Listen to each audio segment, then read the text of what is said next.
मंगरुळपीर शहरातील जिल्हा परिषदेची माध्यमिक आणि कनिष्ठ विद्यालय स्वातंत्र्यपूर्व काळातील जुनी शाळा आहे।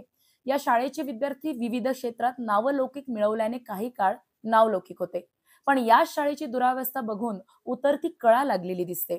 सध्या शाळा परिसराला तलावाचे स्वरूप आले असून विद्यार्थ्यांना या पाण्यातून आणि चिखलातून जावे लागत आहे।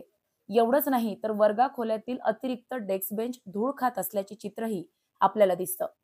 या डेस्क बेंचचा उग्रवास येत असल्याने आरोग्याचा प्रश्न निर्माण होत आहे। जिथे विद्यार्थी पाणी पितात त्या हौदाजवळ घाणीचा ढीग साचल्याने शाळेत दुर्गंधी पसरून आरोग्य धोक्यात आले आहे। लाखो रुपयांचे अतिरिक्त डेस्क बेंचचे वर्गात ढीग आहेत। आवारातही फर्निचर धूळ खात आणि पाण्याने सडत असल्याने शासनाच्या पैशाची नासाडी होत आहे। विद्यार्थ्यांना जर अशा दुर्गंधीयुक्त आणि चिखलमय वातावरणात ज्ञानार्जन करावे लागत असेल तर प्रशासन यावर का डोळेझाक करत आहे असा प्रश्न शिक्षणप्रेमींना पडलेला आहे। 8 दिवसात सदर प्रश्न निकाली न काढल्यास पालक आणि विद्यार्थी तीव्र आंदोलन करणार असा इशारा प्रशासनाला दिला आहे।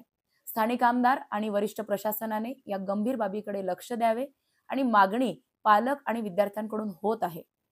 प्रतिनिधी फुलचंद भगत, दैनिक अजिंक्य भारत न्यूज, मंगरुळपीर, जिल्हा वाशिम।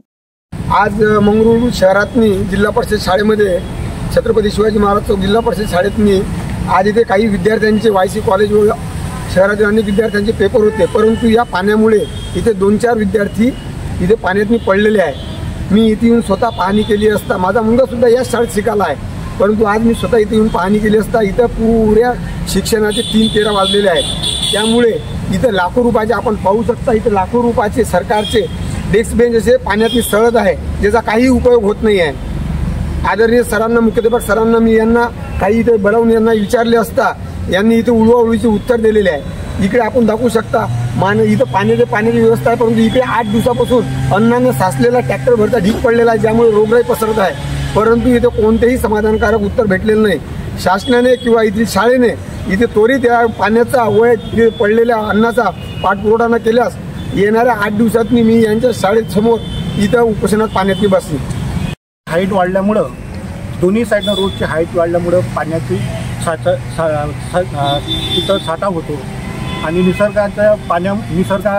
निसर्गामुळे पाण्याची जी आहे ती नालीची व्यवस्था पूर्ण झालेली नाही आहे, कारण हाईट वाढल्यामुळे पाणी निघू शकत नाही। डेस्क बेंच PMश्रीमध्ये आलेले डेस्क बेंच हे अतिरिक्त आहे, म्हणून आमच्या इकडे ठेवण्याची जागा नाही, म्हणून आम्ही वरांड्यामध्ये ठेवलेले आहे।